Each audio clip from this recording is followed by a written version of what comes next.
नमस्कार, आप जुड़ चुके वॉइस ऑफ एमपी से और मैं हूं अब्दुल अली ईरानी। आज और अभी नीमच की जिला अदालत में विशेष न्यायाधीश द्वारा दो फैसले दिए गए। दो महत्वपूर्ण मामले थे, जिसमें एक सोनू बैरागी का मामला है और एक दशरथ तेली का मामला है। जो सोनू बैरागी का मामला है वो बलात्कार कांड से जुड़ा हुआ है, दशरथ बैरागी का मामला अफीम तस्करी से जुड़ा हुआ।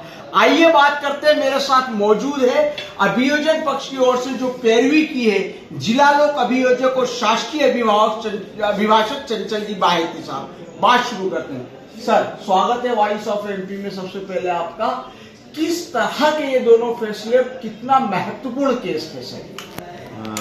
अब्दुल जी, मैं आपके माध्यम से और वॉइस ऑफ एमपी के माध्यम से सभी जितने भी दर्शक हैं उनको और श्रोताओं को बताना चाहूँगा कि वर्ष 2019 के ये दो मामले हैं। 2019 में एक नाबालिग लड़की को बहला फुसलाकर उसको विवाह का प्रवंचना देकर उसको षड्यंत्रपूर्वक तरीके से अपने साथ व्यपरण कर ले जाने का ये मामला है, जिसमें अभियुक्त जो है सोनू दास बैरागी को माननीय विशेष न्यायाधीश महोदय श्रीमान अजय कुमार टेलर साहब द्वारा आजीवन कारावास से दंडित किया गया है। इसमें जो पास्को एक्ट है, उस पास्को एक्ट के साथ साथ एट्रोसिटी की धाराएं भी जो है इसमें लगी है और अभियोजन ने काफी लंबा जो है इसमें ट्रायल चला है। जो डीएनए प्रोफाइल के माध्यम से जो मेडिकल जो एविडेंस आई है, उस एविडेंस को और परिस्थितिजन्य जो साक्ष्य जो आई है, जिस आधार पे आरोपी ने एक नाबालिग बालिका को बहला फुसलाकर उसको विवाह के बंधन में बांधने का प्रलोभन देकर उसको अपने साथ ले गया और लगातार 6 दिन तक उसको अपने साथ रखा और उसके साथ में जो है बलात्कार संभोग किया और उसको इस प्रकार से उसने ट्रीट किया कि मैं तुझे अपनी पत्नी बनाकर रखूंगा।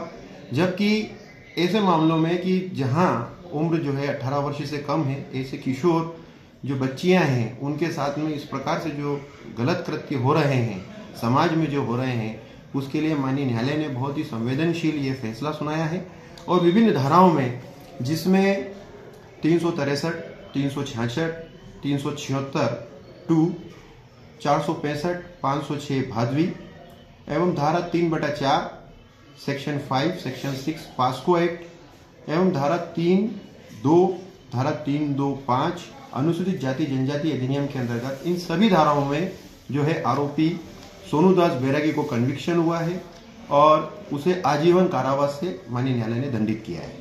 सर, जो सोनू दास बैरागी है उसकी ओर से कौन अभिभाषक था और कितने टाइम तक ये मामला चला है? वर्ष 2019 का ये मामला है और 2019 में जो है 9 फरवरी 2019 की ये वारदात है और 9 फरवरी 2019 से लगा के 15 फरवरी 2019 तक वो अभियुक्त जो है, वो अभियुक्त्री जो पीड़िता है, उसको नीमच से जो है बहला फुसलाकर यहाँ से ले गया था और उसको अपने घर लगातार 6 दिन तक रखा उसने और उसको काफ़ी प्रवंचना और काफ़ी टॉर्चर उसने जो है उस समय किया और बलात्कार उसके साथ जो है गलत काम किया। और माननीय न्यायालय ने जो डीएनए प्रोफाइल और मेडिकल्स के जो ग्राउंड्स हैं और अभियोजन ने जी पूरे जो साक्ष्यों के जो गवाह करवाए हैं, जो एग्जामिन हुआ है, उन सभी को दृष्टिगत रखते हुए ये एक बहुत ही महत्वपूर्ण फैसला जो है नीमच शहर के लिए, नीमच जिले के लिए किया है। नीमच जिले के लिए आपने जैसा ही बताया बहुत महत्वपूर्ण फैसला है। इस तरह की घटनाओं में किस तरह से सावधानी बरतनी चाहिए सर? इसमें जहाँ तक मेरा ऐसा श्रोताओं से और सभी दर्शकों से भी मेरा ये कहना है कि सभी माता पिता जितने भी अपने अवयस्क बच्चे हैं जिनकी उम्र 18 वर्ष से कम है, जो किशोर हैं, उनके लिए प्रोटेक्शन एक्ट जो हमारा सेक्सुअल चाइल्ड एक्ट बना हुआ है, उसका भी हम कहीं ना कहीं ध्यान रखें। उनको गुड टच बैड टच के बारे में जानकारी दें। और अभी सोशल मीडिया में जिस प्रकार से मोबाइल की जो प्रवृत्ति अब बढ़ गई है, ऑनलाइन शिक्षा जरूरी है, परंतु पेरेंट्स को ये चाहिए कि वो बच्चे क्या पढ़ रहे हैं, ऑनलाइन में क्या देख रहे हैं, उनका ध्यान रखें। समय पर वो घर पर आए।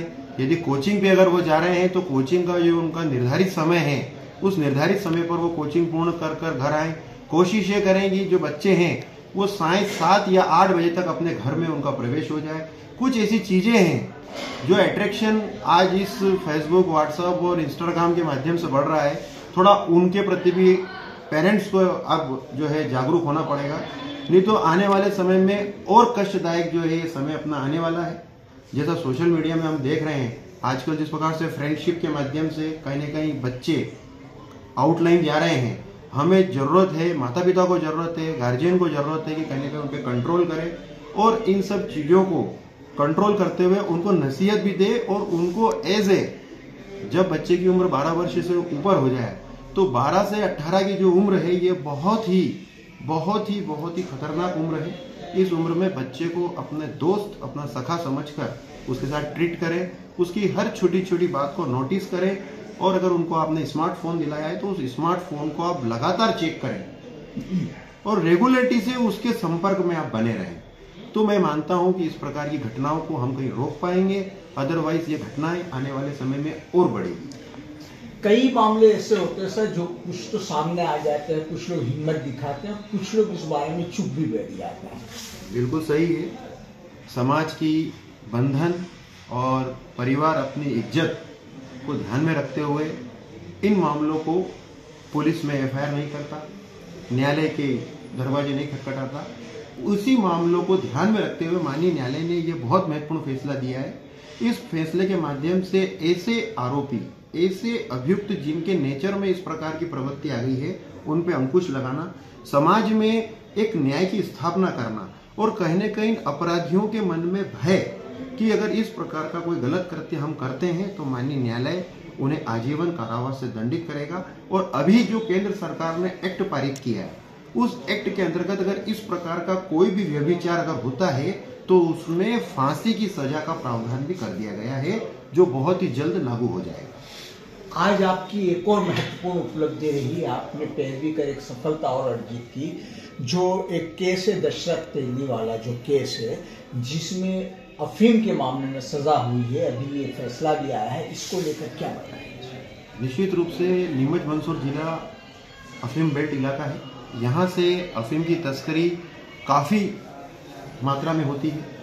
दशरथ तेली वाला जो मामला है प्रतापगढ़ का निवासी है, अभियुक्त द्वारा अपने सचेतन और अधिपत्य में रखते हुए 2 किलो 400 ग्राम अफीम की तस्करी करती हुई पाई गई। नारकोटिक सेल इंदौर प्रकोष्ठ नीमच द्वारा ये केस वर्ष 2019 में बनाया गया था, उसके अधिपत्य में वो अफीम पाई गई।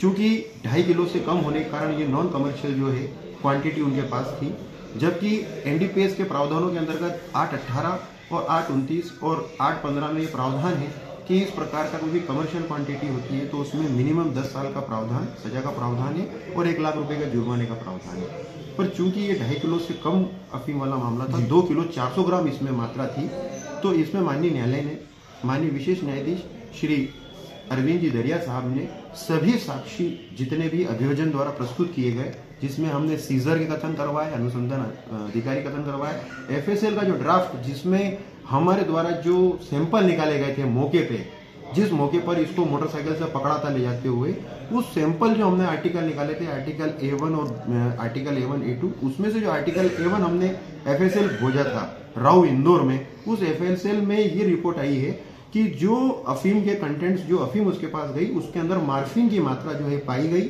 और वो अवैध मादक पदार्थ की तस्करी से जुड़ा वो मामला माना गया। माननीय न्यायालय ने भी उसको काफी सूक्ष्मता से उसका अध्ययन किया और इसमें जो है अभियुक्त को 6 साल की सजा और 60,000 रुपए अर्थदंड से दंडित किया गया। सर, अफीम तस्करी के मामले भी लगातार बढ़ रहे हैं, इसे लेकर आप क्या खास बात कहेंगे? काफी अनुभव भी है आपको इस मामले में। देखने में ये आ रहा है कि चूंकि नीमच मंदसौर बेल्ट से ही ज्यादा से ज्यादा तस्करी का जो मामले हैं आपके माध्यम से और मीडिया के माध्यम से हम सभी लोग देख रहे हैं और माननीय न्यायालय में हर महीने कम से कम 15-20 प्रकरण नीमच जिले में बन ही रहे हैं।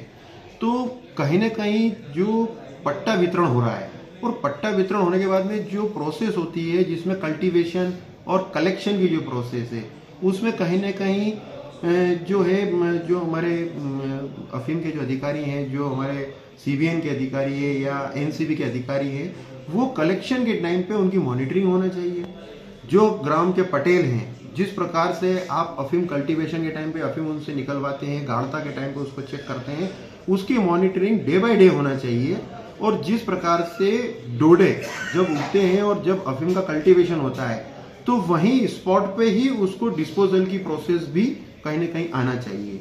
तो मेरा ऐसा मानना है कि अगर इस प्रकार की प्रोसेस हम जब ग्राउंड लेवल पे ले जाएंगे तो ये अफीम की तस्करी, जब अफीम बचेगी ही नहीं, जब अफीम बचेगी ही नहीं तो अफीम की तस्करी भी नहीं होगी।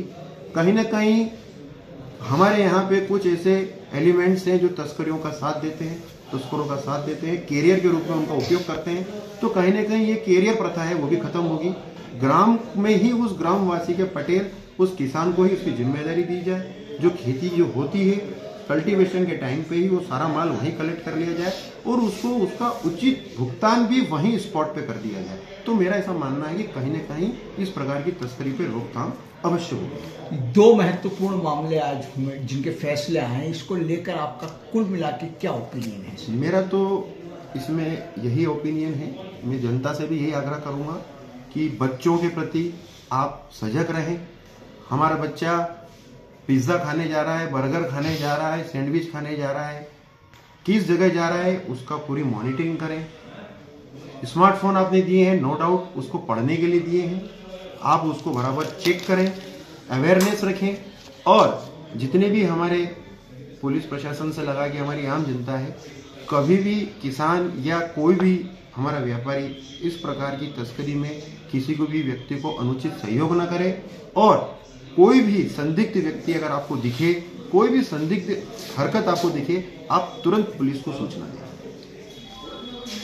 तो आप थे जिला लोक अभियोजक चंचल जी बाहेती साहब, जिन्होंने आज जो दो महत्वपूर्ण केसों की पैरवी करके जो सफलता अर्जित किया, जो भी फैसले आए उसको लेकर अपनी बात रखी। उन्होंने किस प्रकार से जो है सोनू दास बेराई के मामले में पैरवी की, किस तरह से उन्हें कारावास हुआ उसके बारे में बताते हुए खास करके नाबालिग बच्चों को किस प्रकार से परवरिश दी जाए, आधुनिकता के साधनों का किस तरह से बच्चे उपयोग करें, इसको लेकर भी अपनी बात रखी। साथ ही उन्होंने अफीम तस्करी के मामले में दशरथ तेली का मामला जो है उसके बारे में बात करते हुए कहा कि किस तरह से इसका जो है ग्राउंड लेवल पे मॉनिटरिंग होनी चाहिए, इसको लेकर महत्वपूर्ण सुझाव रखा। वॉइस ऑफ एमपी के लिए मेरे सहयोगी आसिफ अली शाह के साथ अब्दुल अली ईरानी।